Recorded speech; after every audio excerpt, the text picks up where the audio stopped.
the top stars from Hollywood and from all over the world to entertain you on a giant screen with the few colorful motion pictures you've been hearing about and reading It's about. showtime, folks. Enjoy the show.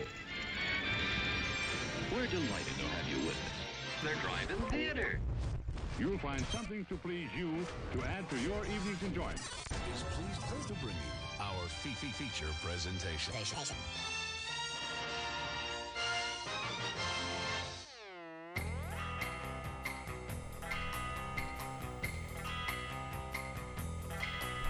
What's going on, everybody? How are you doing? It is Monday night. It is 8 o'clock. It is time for the Drive-In Speaker Box.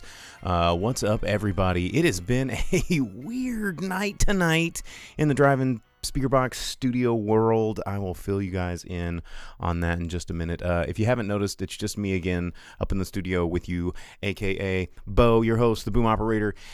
Jake is not here this week. He is dealing with some stuff, but he will be back next week, he says. We'll keep our fingers crossed. So, already some shout-outs in the Twitch world. What's up, Furious Apology? What's up, Velvet Santa? Thanks for tuning in, you guys. Added a couple of new emotes. I don't know if they have been approved yet, but we'll find out. Who knows? But yeah, we've got a fun show for you tonight. Hey, thanks for the sub, Furious Apology. That's always appreciated. That's the fun thing about Twitch. You can give me money directly and make me happy and make my life have value and all of those fun things. So thank you for that. But I'm going to be talking about Cyrano. I'm going to be talking about the new De Bergerac film with the Dinklage himself, Mr. Peter Dinklage, a wonderful, wonderful man and actor. I'll pretty much go see anything that he's in, and this was no different. Went to the theater. We're going to be talking about that later in the program. But let's talk about some other stuff first. Let's talk about what a weird day it was. Like, I don't know if you guys know. I mean, you probably don't because you're never in the studio. This is a studio, by the way. This is not a green screen. This is not a a thing that I just do in my living room. I actually do have a studio.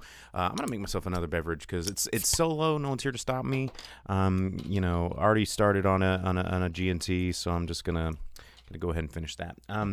There's other tenants in this building, right? And this is kind of an odd building, but there's this one tenant that I don't know. I swear to God, and I'm whispering because I don't know. He might be listening. There's ears in the walls, but he he's like a crackhead or a meth head or something. I don't know. It's like crazy, this is like, I'm not in the Ritz-Carlton here or anything.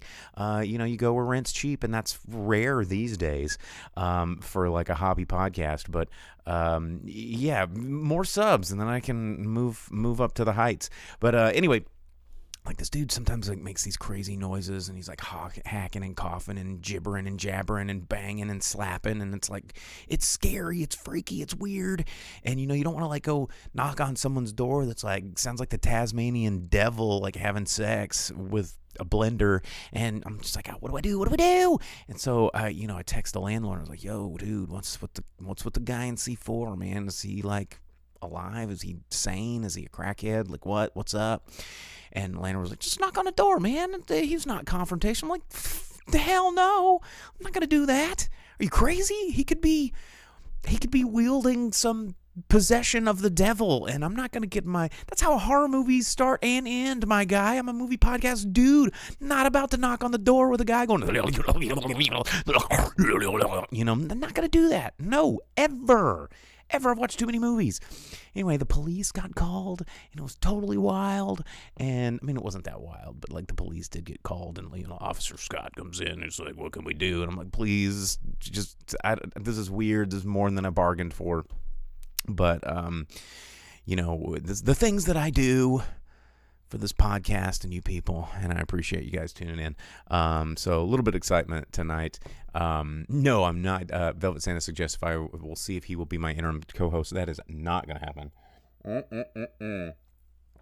So anyway, that was all before I came on air tonight. So kind of got derailed me a little bit because I don't do a whole hell of a lot of like Well, I do zero scripting for the show, by the way. Like, you know, there's no editing. Tell your friends, by the way. I had like a, one of those social media, like, professional guys. Like, I'm trying to figure out how to get more viewers and how to spread the love of the drive-in speaker box, right? Because this is not something I'm dedicating my life to, but I dedicate more time, more people watched. And he's like, dude, your show's actually great. Your content's great. Your this and that's great. We got to figure out how to blah, blah, blah. And we're looking at and doing some tips. And, he's like, so who edits your videos? And I was like, nobody. This is all just like live. And he was very impressed at my lacks of ums and uhs and pauses and all of these things. And it's like, yo, when you've been doing it this long, man, it becomes a skill, a fine-tuned, diamond-tipped skill that you guys need to get more subscribers. Help me out. One of our viewers, Sam, he does a really good job spreading the drive-in speaker box love, so we thank you. And he actually brought me some gifts that are going to be, I haven't found out where I'm going to put them. He gave me some Blockbuster video tape boxes. Really cool. Thank you, Sam. Shout outs for Sam for doing that. But yeah, anyway, that's what's going on with me in my personal life. Super weird. But let's talk about movies, guys. Let's do it. Let's dive in. It is that time. It is that place. It is now. Let me drink some more of this alcohol. 'Cause man, oh, what a day. What was that? Oodle-lolly, golly, what a day. You guys remember that? You remember Robin Hood? Robin Hood and Little John walking through the forest. Conversation this and that and something, soup and something. Oodle-lolly, golly, what a day. That's been my day. Let's talk about what's going on in the news. I don't know if you heard about this. Jerry Bruckheimer, the guy, the Transformers producer, along, not with Michael Bay. Michael Bay and Jerry Bruckheimer often work together. I think they're better together. Separate, they get a little uncomfortable and awkward. But a Beyblade movie has somehow been greenlit. I don't know why we need a live-action Beyblade movie. What's wrong with watching anime in the theater? I don't think there's anything wrong with watching anime in the theater. In fact, there's a Jujutsu Kaisen prequel movie coming out in theaters later this month, I think March. Well, I mean, it's not quite March yet. Tomorrow's March, but later up, that's coming. You should check it out. Don't be afraid. Where's Vince? He's the only one I think that's unlocked the weeb emote, but now would be a really good time for the weeb emote. But yeah, that's coming out. Why we don't need a live action? Live action anime does not work. I mean, look at the Death Note movie. Look at the Attack on Titan movie. Look at I think there was a Full Metal Alchemist movie. Like, they're not good, y'all. Like, the live action, even the American produced live action Ghost in the Shell movie was not good, and it had the power of Hollywood behind it. And not that helps, but it wasn't good, y'all. It wasn't good at all. Thank you, Furious Apology, for the weeb emote. Sending that one out to Jake. I don't think it's necessary. And why we're greenlighting, I think, one of the things I want to talk about tonight is sort of franchise death. I mean, we talk about this a lot on the show. It's just, but with The Batman coming out this weekend, everybody's talking about The Batman, and everybody's going to be in the theaters for 17 hours watching The Batman. And, we're all getting excited about it, like The Batman is something we've never seen before. But we're just getting a new flavor of The Batman. And, this is the beginning of franchise death. I don't know if you noticed or heard about this, like Sony, and this is something that Bo, the boom operator, Bo Stradamus, when I put on my cloak and robe and foretell the future of cinema for you, it's really sad how accurate I get this stuff. I mean, if anticipating what Hollywood's going to do was like the horse races, God, geez Louise, I'd be like the white suit Georgian that's like, well, I reckon I'm going to bet on Spider-Man 27. He's coming around the corner and going to make $1 billion. And, I'd be right, and I'd bet on that horse because it's stupid. I used to play Hollywood Stock Exchange. I think that's a thing that still exists, HSX.com. You can check it out. I used to have a Drive-In Speaker Box League. We could resurrect that. I don't know. If you have any interest, you can do it. It's free. But Spider-Man, I said this when Spider-Man hit the $1 billion threshold, that Sony is going to squeeze this beat for as much blood that is in it, and or turnip or rock or all of our wallets, whatever you want to call it. Because it's the Spider-Man verse is like the only sort of comic book Marvel property that Sony kind of has their talons in, and it's making money like gangbusters. So they just weeks ago, they announced Dakota Johnson's going to be starring in a Madam Web movie, but then they've also greenlit Night Watch and Silk and Silver and Black and a Craven movie. And, we haven't even seen the Morbius movie yet, but they're just like, all right, we got to do it. More Spider-Man over here. We're going to go. Everybody likes Andrew Garfield. We'll do 3 more Spider-Man pictures with Andrew Garfield. Come on, Toby. Toby will give you money. He's like, I'm too old for this. Come on, Toby, we'll give you the money. And, they're just like, please, let's milk this while the coals are hot. We got to strike the wallets. And it's crazy. It's absolute lunacy. And we're talking GDPs of entire countries where, idiot executives are sitting in California going like, so you're telling me there's a mummy guy that we're going to have a Hispanic dude play, and he's got mummy powers, but he's like Batman, but not like Batman, but he's a mummy Egyptian guy, and he's called Moon something, and he flies around and has a cape, and there's another bad guy that's like an Egyptian mummy guy. Oh man, I don't know. Is it a comic book? Is it tied in? Is it a Marvel thing? All right, $2 million. You got it. No problem. Here we go. That's tearing the check off. And this is what's happening. They're sitting around. They're having meetings that sound that stupid. And this is Hollywood now. And I don't know why all like to me, the Hollywood executives, they graduated from like the snake oil salesman voice to like Dallas, Texas oil tycoon idiot voice. This guy, a little bit of McConaughey, but with some Dallas money in there. And sure, man, that sounds like a winning cow to me. And it's just gross.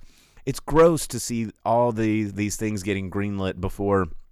Because they have to get them out to market. We're so obsessed with a movie coming out every weekend. I was talking to a friend of mine the other day, and they were like, that had no idea that I've been doing a podcast for like 15 or more years. And they're like, you really see a movie every week? Like, do movies come out every week? And I'm like, yes, they do. They come out every single weekend. I think it's unnecessary, to be honest, because there are a couple of movies playing in our local Malco right now that I really want to see. One of them is Studio 666 with Dave Grohl and the Foo Fighters. I heard it's pretty funny. And Worst Person in the World. It's a little I think it's French or Belgian kind of independent love romantic dark comedy movie. But those are both playing right now in our local Malco, along with Cyrano, which I got to see, which we're going to be talking about later. And, they're only going to be playing for like 4 days because the Batman. They got to have enough shows of the Batman to, fulfill the contracts with distribution companies. But that movie's also 3 freaking hours long. So you add trailers onto that, that's 3 hours and 30 minutes long that this movie is occupying a screen. So to have enough showings, guess what? They got to have more screens. So that means they're having to kick out all these other little movies that no one never heard of. And Cyrano, like the pepper. Man, I don't know about that. I ain't heard about that movie. Oh, it's got Game of Thrones little guy in there. Oh, all right, I'll go see it. Wait, it's a musical. Oh man, can I get my money back? And it's crazy because it's Batman. We've seen how many flavors of Batman.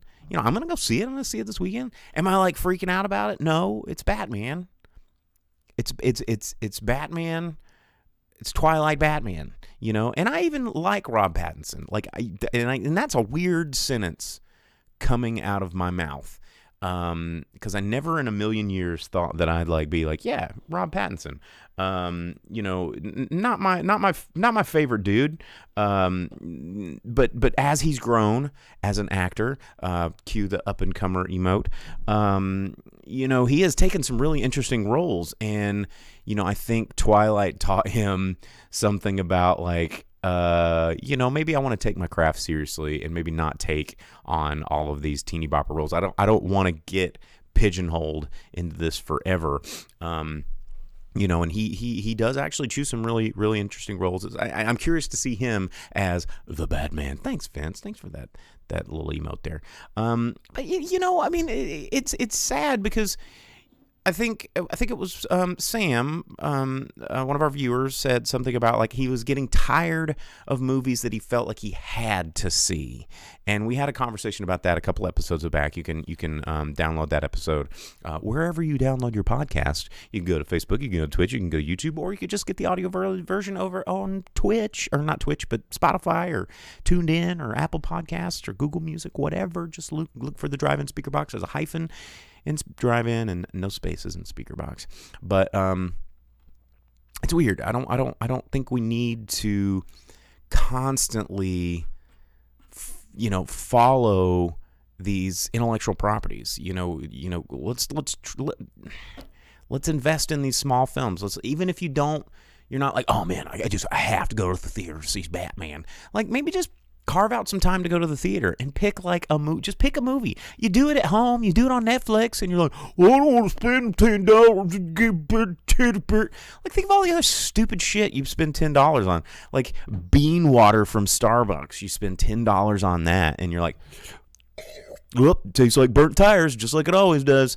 And you spent $10 on it, and but then you'll have the same argument. I can't even believe I spent $10 to go see a movie I've never heard of. And just do it. Just do it. It's $10, and then you're gonna vote for that dollar. You're gonna vote for that dollar. You're gonna tell these theaters and tell these studios that we're not just a bunch of mindless idiots that just want to see Batman over and over and over, because that's all we've really been telling them. We want to see Spider-Man. We want to see Spider-Man hunting for treasure, and then we want to see Batman, and we want to see another version of Batman, and we want to see even more Batman, just a different guy playing Batman. I've already seen Batman versus the Riddler like 100 times. Riddle me this. Is it going to make money? Yes, of course. It's frustrating. It's really frustrating. But speaking of video game franchises with Uncharted, Walter Goggins getting signed on to do Amazon's Fallout series. They're doing a Fallout project. So, of course, now that, video game movies are now being accepted as some sort of viable medium of movie production, we already got 3 Sonic movies greenlit and a Sonic spinoff TV show because the Sonic movie did better than they thought. And now with Uncharted doing good, we're going to have Fallout video game movies for the rest of time. And what's even happening anymore? This world is coming to an end. But I do like Walter Goggins. So there's a BioShock movie that's coming together over at Netflix. Velvet Santa over on Twitch asks, no Oregon Trail movie, and Night Owl actually comes back with 1883 is basically an Oregon Trail movie. Yeah, anything that kind of sets in that time period is an Oregon Trail movie, as long as somebody dies of dysentery and you see them shoot a deer. The deer shooting thing was like probably the best part of that game. It was like the only action. I got tired of buying wheels. Oregon Trail. Did anybody actually ever make it to Oregon? I think I just like got lost like shooting deers, and then I had all this deer, like this venison, and then everyone, I think I ate my children. Was that an option you could do? I don't remember, but it should have been. It's like, oh, we ate Susie and got on down the river, threw Toby overboard, and I don't know. I'm pretty sure. Was there any like racially insensitive things in Oregon Trail? I don't know. But anyway, those movies are greenlit. What else news-wise? Somehow in the universal stupidity of the North America, Jerry Seinfeld's Pop-Tart movie that I think started as a joke, but now he managed to land $14 million tax credit to get it produced, and I think it's going to be happening. What's the deal with that? I mean, comedians in cars getting coffee is kind of entertaining, but do we need a Pop-Tart movie?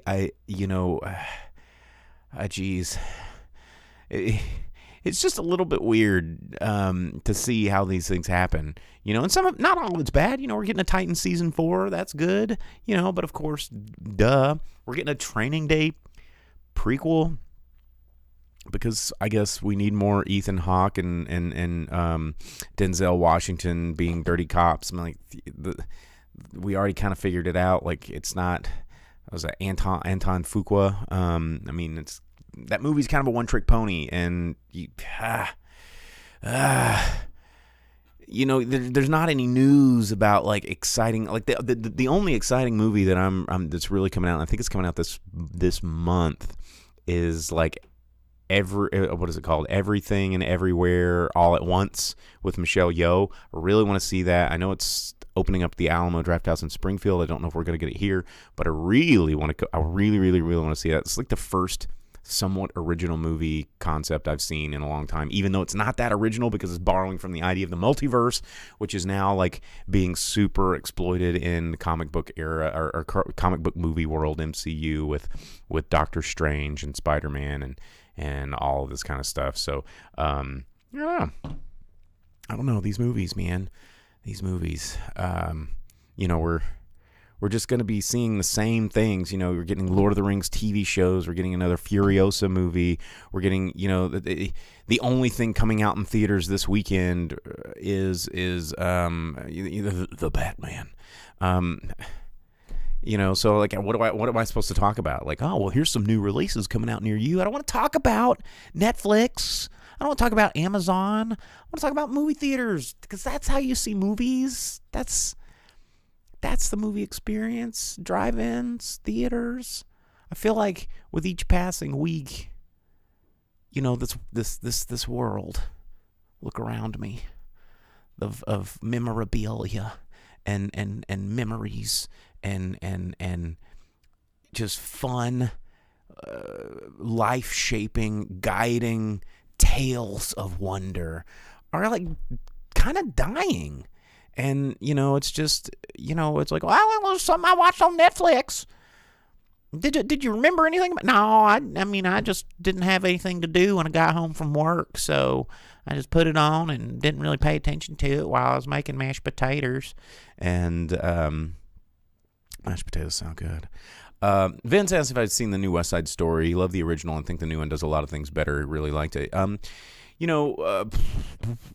Steven Spielberg, he did a good job with it. Yeah, sure. It's West Side Story, man. It's cool, daddy-o. But again, did it need to happen? Didn't it need to happen any more than the Cats thing? No, it didn't. Why are we even still caring about West Side Story? I mean, I think I talked about it once on the show where, there was a lot of like super woke zillennials that were really mad at West Side Story because it's like, it really, portrays Latinx people in a bad light. I was like, well, do you want to see West Side Story? Like, how about we just don't do West Side Story? How about we do something different? Like, well, they should have cast blah, blah, blah. It's like, well, you're doing West Side Story. It's kind of one of the problems I had with Cyrano. It's, one of the things that we keep doing. They don't like it when you whitewash something, and then color washing something is equally as egregious and silly. And why not just, like, instead of throw the blanket out, like, let's weave a new blanket. Let's stop washing it. It's it's rattered, it's tattered, it smells, it's got pee-pee stains, it's torn up, like it's made out of fat, it's polyester, it's dated. You can't just keep making the same shit over and over and over and then expect it to be just as fresh. It's of course West Side Story is a bit controversial because this is made at a controversial time about controversial shit. But even it's still a retelling of Romeo and Juliet. But at least they put a different skin on it. And it's like, God, if you really think about how long we've been telling that same old, kicking that dead horse, oy vey.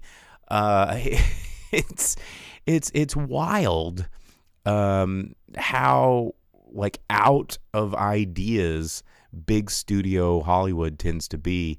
Tony says, yo, Bo, will Malco let me transfer tickets if I was iced in for a one-night showing of Studio 666? It's actually still playing. It was playing last night because I was there.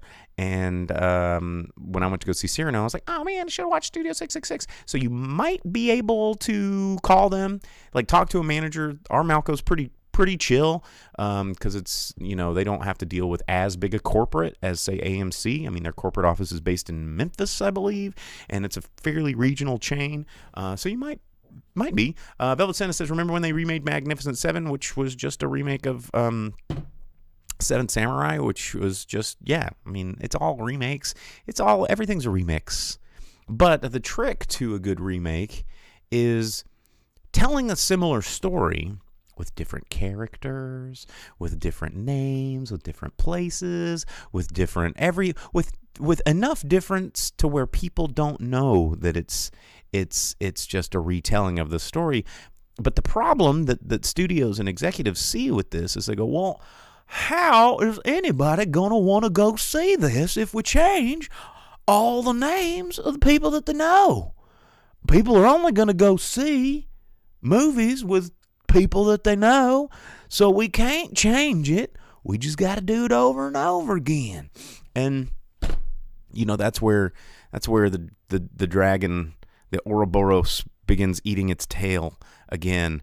Is we gotta stop going and seeing all these things, and we can't. It's hard. You almost gotta chain yourself to a chair and be like, no, damn it, I'm not gonna go see the Batman. I can't. Then you're gonna be like, I'm gonna be left out. All my friends are gonna be talking about it, and I'm not the only one that doesn't know. And then you're gonna get FOMO real bad, and then you're gonna watch it, and you're gonna fall in line with the rest of the lemmings. It's a weird world film. Yeah, that's good gin. So yeah, like I said, the Batman's coming out in theaters this week. How many times have we seen a Batman movie? You go back to Adam West. You're 1966. We're watching Batman fight the Riddler and the Joker and the Penguin, and at least not the Batman 66 had the gall to have Clock King and King Tut and some of these more ridiculous Batman villains. But then you got the Keaton Batman. The Keaton Batman, I think, set the bar for every Batman we've seen past. Tim Burton really taking a chance on a comic book movie, a comic book franchise. Where's our Spawn remake? Come on, dude. Let's get Michael Jai White in the cape again. Let's do it. He's still capable. And it was after the Keaton Batmans, everything spiraled out of control. You had plenty of competent Batmen. George Clooney was a decent Bruce Wayne, not so much a Batman. Val Kilmer was actually pretty good at both, if you wanna start picking nits about it. And once Schumacher got involved, and say what you will about the Schumacher Batmans, but I think that they honestly stand up a little bit better as Batman films than some of the newer Christopher Nolan Batman. And I know that some SIG-app guy named Chad's gonna want to fight me over those words, but it's the Christopher Nolan Batman are more of a bro-y Batman, and Schumacher for all his cod pieces and rubber nipples and neon lasers really made a comic book on screen. And it's interesting to see how these just different versions, the more you start to see realistic Batman, is the more the Batman mythos starts to fall apart for me. Because, you look at movies, or you look at shows like Titans, you look at, Doom Patrol, these are, and we're talking DC, you're talking Justice League. Even, let's take Justice League, for example. We were primed with a Christopher Nolan Batman going into the Justice League films. And because of that, we're like, well, how stupid is it that Batman is hanging out with Superman and Wonder Woman and Aquaman, because he's just a rich butthole that is wearing a suit that can kind of reflect bullets. But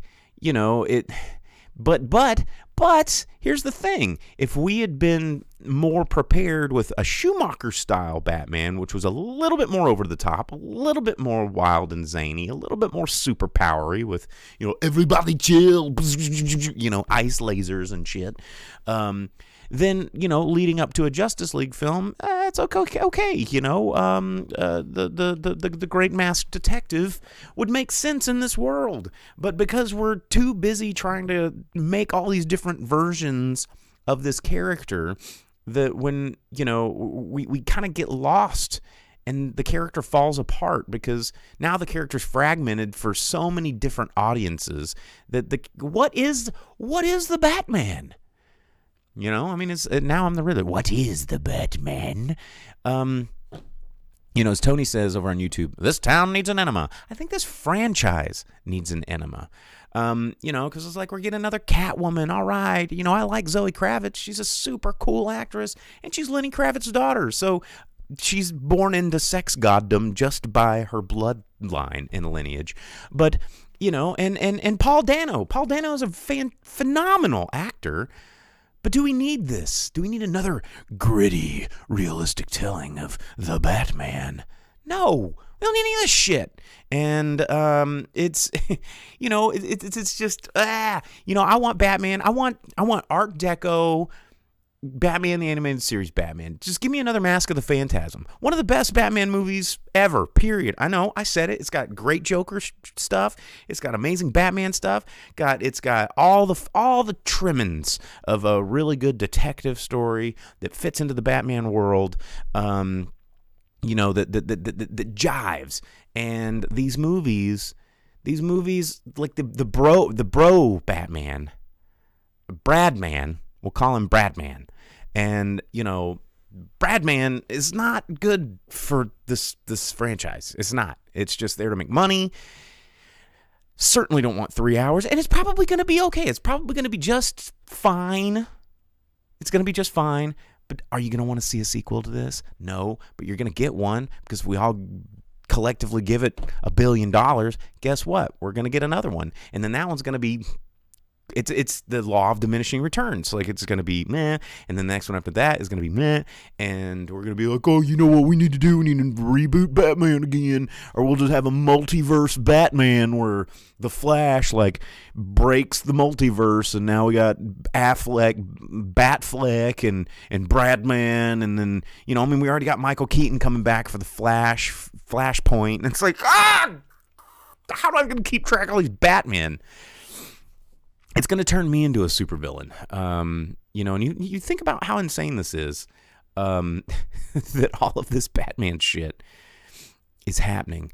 Velvet Santa asks about, I think I would be a good Ted Kord Blue Beetle. Blue Beetle's fun. I think they were supposed to make a Blue Beetle movie. And honestly, we don't need a Blue Beetle movie. We don't. Just watch Young Justice. Just watch the animated DC universe. It's great. Grown-ups can watch animation. It's fine. Don't feel weird about it. There's all kinds of adult animation. Just search for hentai. There's plenty of adult animation out there for you. Sometimes that might not be for you. I don't know how far you're willing to go. But grown-ups can watch anime. They can watch cartoons. They can watch the graphic novels or whatever those OVAs they can watch. And it's fine. Don't let peer pressure back you away from really good shows and media. It's fine. You can play Dungeons and Dragons. You can watch cartoons. You can binge watch Buffy the Vampire Slayer in your jammies when you get home from work. It doesn't matter. You do you, boo. Do whatever makes you feel good. But let's get some new stuff. Let's get some new fresh stuff. That's all I want. Just want new freshness. That's what's going on. Batman's coming out this weekend. You can check it out. Let's switch topics, because I'm going to be talking about the Batman next week. Let's talk about all of the versions of Cyrano de Bergerac. It is a very old play, honestly. It was written, in the 18th century by Edmond Rostand. It's pretty famous French play. There was a real Cyrano de Bergerac, I believe, and of course this was, a fictionalized version of this guy. And this has been adapted into a lot of different films and television. As far as back as the 1920s, the story of Cyrano has been, it's a tale as old as time, song as old as rhyme, Beauty and the Beast. I mean, it's kind of Cyrano's story. It's, it's about this dude. And I mean, I think it's still relevant today. It's honestly more so today with how obsessed we all are with appearance. It's like, I only date people that are over 6 feet, or I don't date fat chicks, or whatever it is your shallowness is, and we all have it. We're humans. It's fine. We can like what we like. It's cool. But it's a story about, like, do you love me for me, or do you love me for my looks? And if you're not familiar with the Cyrano story, Cyrano's a guy with, like, a big old schnoz. He's got a facial deformity, but he's a brilliant writer. He's a poet, and he's in love with Roxanne, and his love interest, it's blocked because they're friends with Roxanne, and he gets friend zoned. We all know what that's like, right? Everybody's been friend zoned before, and but he's afraid to express himself, and so his the apple of his eye, she is just like, yo, sexy ab guy, love at first sight, totally shallow, swipe right. And she's like all into this just tall, dark, and handsome dude. She doesn't even know if he's cool, but she trying to get on it because, we've all been there too. And the dude's an idiot, kind of. And he, Roxanne is hooked. She's hooked on, like, the songs and poetry and romance and all this kind of stuff. But she doesn't want the guy that's, like, totally oozes all that shit she wants. She wants the guy that looks hot. But could he do some poetry, please? And of course he can't. And so Cyrano steps in and uses his words through his mouth, the other guy's mouth, and all of a sudden there's this, like, love triangle. And, it's all through these letters and poems that Cyrano writes through, the other man, and Nathaniel, or his name's changed a bunch in many of the adaptations. And eventually, yada, yada, yada, truth is learned. And, love conquers all. But not everything ends in a happy ending, especially with this story, because Cyrano dies in a lot of these stories. But, it's been on television as far back as the 60s, and there's been animated versions of this. Futurama, I think, even did a Zoidberg, episode where it was kind of a Cyrano tale, and Bob's Burgers did a Cyrano deal. There's been operas written about it. There's one of my favorite ones is, I can't remember, I think it's like 1987, maybe 88, but the literally titled Roxanne. It's kind of a contemporary version where that has a happy ending, with Steve Martin kind of playing the CD was his name, Cyrano De Bergerac, and Daryl Hannah is Roxanne, and then some other guy, hot guy as the hot guy. I don't remember that guy, but this thing has been adapted a billion times. And this time around, it's being adapted with Peter Dinklage at the helm. And this is an interesting choice because Peter Dinklage is quite possibly one of the best facial actors, or actors, period. Like, he has so much expression just in his eyes. Like, this dude, I will watch anything that this dude is in. And Joe Wright is at the helm. And Joe Wright, we talked a little bit about him. He's won a ton of BAFTAs, but he did Pride and Prejudice and Atonement. And, he's kind of pulling out of that Pride and Prejudice playbook again with costuming and set design, and probably getting some of the old gang back together. I haven't really dug into the pedigree of the crew, but I will say that visually, this film is visually phenomenal. I think a lot of this is filmed in Italy, and it's just the sets are great, the architecture's great, the costumes great, the makeup's great. It's kind of a weird, fantastical version of that period of time, like the late 1800s, early 1900s. Like wigs and, corsets and laces and, clothes that would take 7 hours to get out of before making whoopee or whatever they said back then.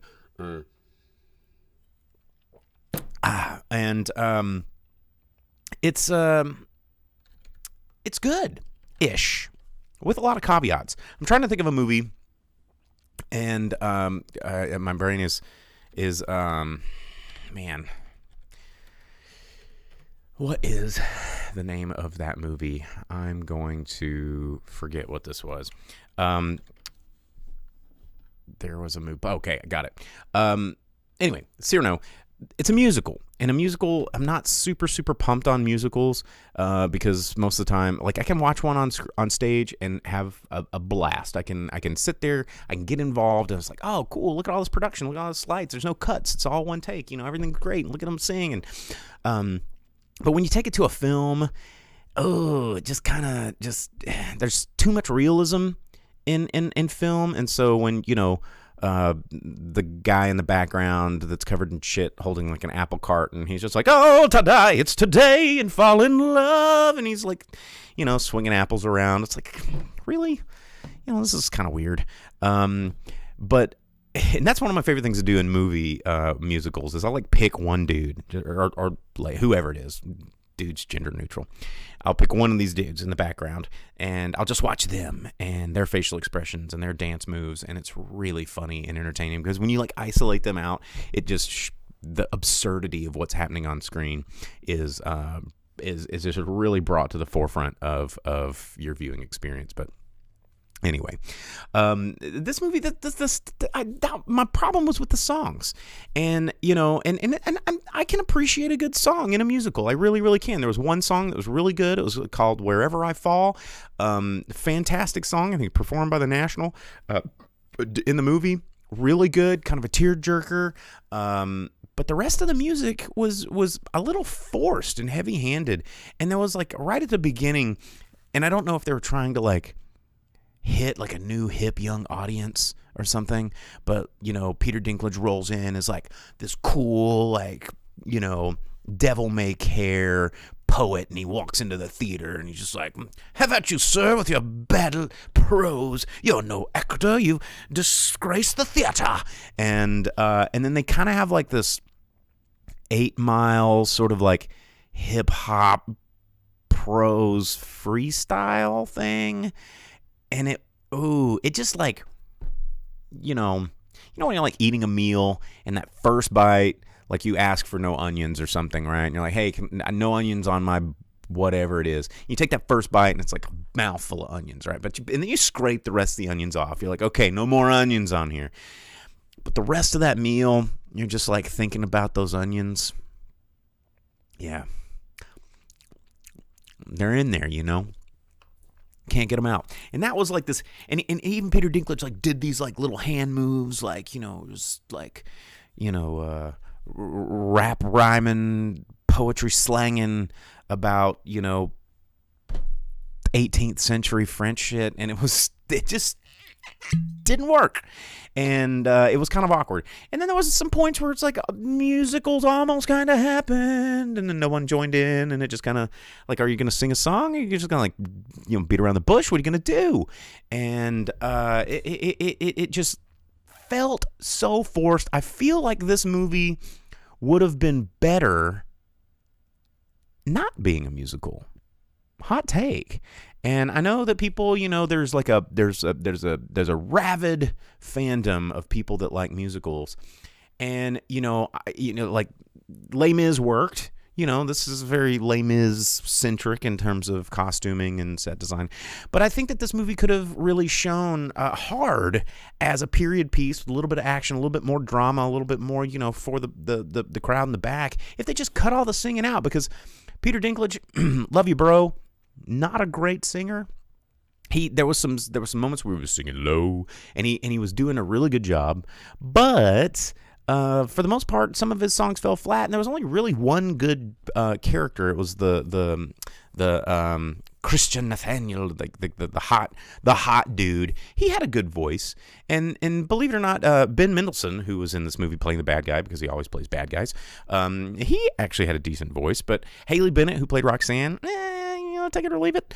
And then Peter Dinklage is, he wasn't really killing it as a singer, but my God, everything else was pretty fire. And it reminded me of movies like Count of Monte Cristo. Count of Monte Cristo, again, really good period piece that has action and love and revenge and betrayal. Like, Count of Monte Cristo is one of my favorite movies. It's so good, and it's a great book if you have the mental fortitude and patience to kind of trudge through that sort of English, because it's not an easy book to read. You almost need like a translated version, even though it is in English. It's an old English, and it's tough, but it's great. And there was another movie that I was just thinking of that I thought of, this movie reminded me of in some of the costuming, because not a lot of this stuff was period accurate. Let me tell you, it was very fantasized for this telling. But Plunkett and Mclean.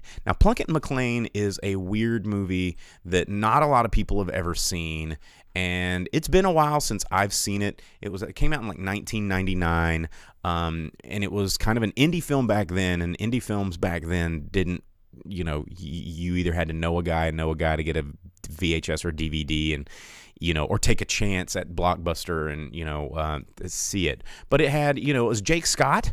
You don't see a whole lot of movies from Jake Scott, but yes, Jake Scott is he's worked on the Black Rain and Aliens, and everybody knows Jake Scott. But Plunkett and Mclean starred like Robert Carlyle, who's really good, Johnny Lee Miller, who's awesome. You had Liv Tyler. You had there was a whole lot of really, really fun people in this, British actors. It was a fun movie about that period where, it's all about the gentlemen's and aristocracy and all this kind of stuff, but they're also like thieves. And Gentlemen Highwaymen, I think, is actually another book or novel, short story that was written way back when, and might have even been a play. I can't remember, about, these aristocratic bandits that, would steal from the rich, but also they were rich themselves, and, would go to these fine dinner parties and find their marks. And it's fun, and that's the costuming really reminded me of this, because the makeup was a little bit over the top, a little bit exaggerated, and, kind of fun. Velvet Santa says, it sounds like a relief not to watch a film that's not a franchise or tied to a huge IP. Yes, and if you've never seen Plunkett and Mclean, fun action movie, period piece, not tied to an IP. Robert Carlyle and Johnny Lee Miller, man, fantastic guys, fantastic actors. Johnny Lee Miller, of course, you may remember him from Hackers as, Zero Cool. And then Robert Carlyle has been in so many things as like angry Scottish guy. He's so much fun. I think one of my favorite roles he was ever in was in Ravenous. He played, the guy that eventually became the Wendigo. Spoiler alert. But it's just a fun movie. Just a fun movie. And I kind of wish that Cyrano would have just taken out some of that music, because it wasn't really hitting me in the feels. And musicals need to hit you in the feels to make those songs like sort of, you want to walk out of there singing those songs, and we weren't. There wasn't a whole lot of coming out of there singing. So yeah, Cyrano, you but here's the thing. Go see it. I'm not going to tell you not to. I'm not going to say, I didn't like it. It's 2 thumbs down, 4 stars out of 10. I don't do ratings. I don't do any of that stuff, because I want you guys to use your noggins I want you guys to go support indie films. I want you guys to go, support Peter Dinklage. Like, this is a guy that is turning, sort of Hollywood norms upside down. And like, I have watched almost every movie he's ever done. And I remember the first movie I saw him in, which I think was The Baxter. And it's a romantic comedy that one of my favorite romantic comedies, believe it or not. I do have some romantic comedies I like, even though I think most of them are pretty formulaic and stupid. And I was like, this dude's an up-and-comer. You're going to see him in a lot of films because, he's just got such a presence about him. And I think that, he's going to be one of the greats of our generation in terms of just range that this guy can pull off. Despite, having a physical handicap. Like, what a dude. And I can't wait for the Toxic Avenger movie that he's going to be in. And that's another thing that makes him so cool, just like Gary Oldman, who, again, one of the greatest of our generation, is they will take a multitude of roles. Because when you see people like this on screen, Peter Dinklage was very much Cyrano de Bergerac in this film. I wasn't looking at like, oh, well, it's the celebrity Peter Dinklage. I was like, no, he's Cyrano. This is a great role for him, and he plays it. And he'll take comedies, he'll take dramas, he'll take horror, he'll take series. He'll take it all. And that is the hallmark of a really, really talented actor or actress, is that their range. They become the character of which they're gonna play. Which leads me back to, I think it was last week's episode where I was bitching about Alvin and the Chipmunks, like a reboot where they're just casting, Andy Samberg and John Mulaney. It's like celebrities, being themselves, just with a different thing to look at. Like, no, that's not acting. I mean, yes, it is, but it's acting like yourself. And, a hallmark of a great actor or voice actor or whatever it is, you're going to see them become the character on the screen. And I think that's why Robert Pattinson is becoming such a talented talent. Is he becomes that character, be it a twinkly glitter vampire or a crazy masturbation obsessed seagull killing sailor. If you've not seen The Lighthouse, you should. Sober, don't see that on any sort of mind altering situation. I most certainly wouldn't recommend it. Yeah, Cyrano. It's in theaters. I would see it. It's only playing in like 760 theaters nationwide, so it's not getting a wide release. But if you've got it in your area, check it out. It's a solid watch. Albeit a little bit uncomfortable at times with some of the music, but other than that, I mean, I'm not a big musicals guy, and I still was like, not a bad movie, not terrible. So there you go. Okay, guys. Yeah, we're almost out of time. How does the time fly so fast? It's just me in here, but I appreciate you guys tuning in. Before we go, we're gonna do the box office roundup. And then I'm going to get out of here. I'm going to do some uploading, do some editing, do some changes to the podcast. Going to try and implement some new stuff. But we got to do the box office roundup for February 25th through 27th, 2022, because that was last weekend. And as always, I say this, the box office roundup represents domestic numbers only, and that is what Hollywood uses to define what they're going to be making and greenlighting in the future. I've said this on several shows, and I'll say it again for any new viewers we might have, that it doesn't matter how well a movie does in the worldwide box office. If it doesn't do pretty good domestically, you're not going to see more green lights. You're not going to see more sequels. Domestic numbers are still king, and here we go with number 10. Number 10 was Scream with $1.3 million this weekend, 7 weeks out. It has been in theaters, slowly dropping out of theaters, though, and has brought in a total of $79.2 million. Number 9, opening at number 9, was Cyrano. Not a great opening, but only in 797 theaters. So its theater average actually would have placed it at number 4. when you take how much money it made per theater. So, there's a lot of factors at play here. But it only made $1.4 million in its opening weekend. Number 8, also opening, Studio 666, which is actually in a lot more theaters. It was in 2,306 theaters.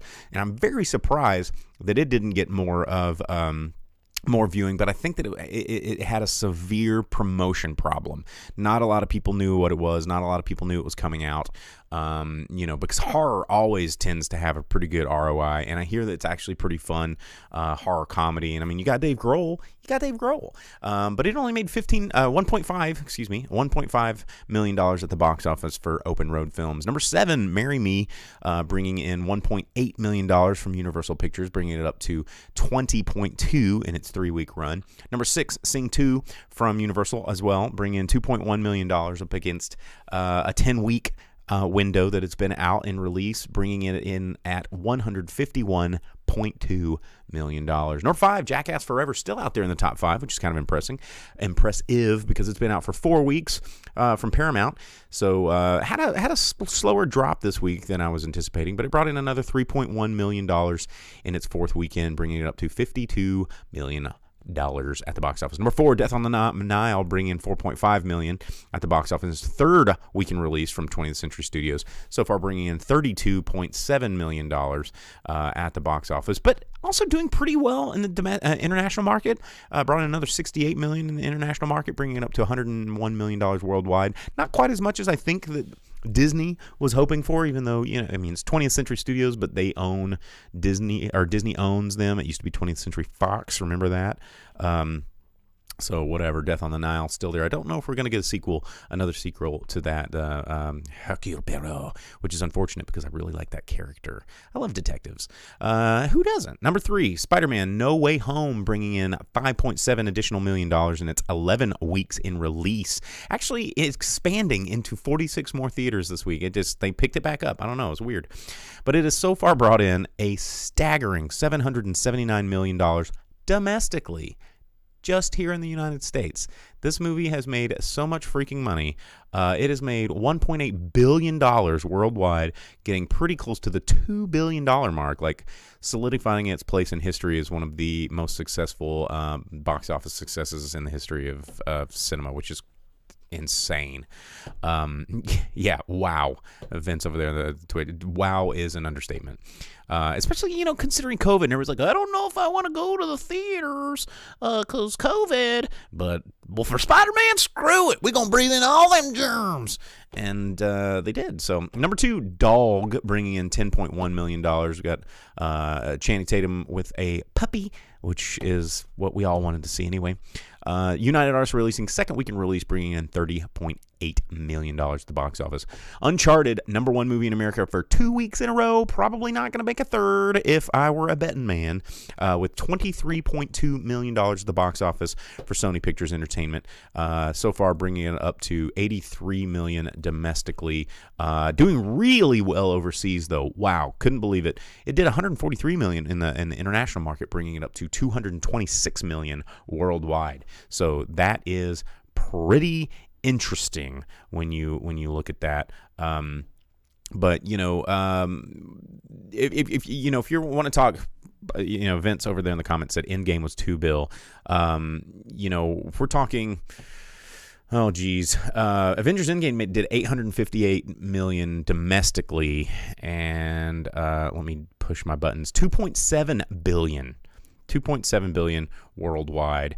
And then, episode 7, The Force Awakens, did almost $1 billion domestically, $936 million, but worldwide it did over $2 billion as well. But somehow, yeah, it's just I think Avengers is the number 1 grossing of all time. It's weird because I think Avatar is still up there because Avatar did $2.8 billion worldwide, but the worldwide is different than the domestic because the domestic, it's all stupid and confusing when you try to get these,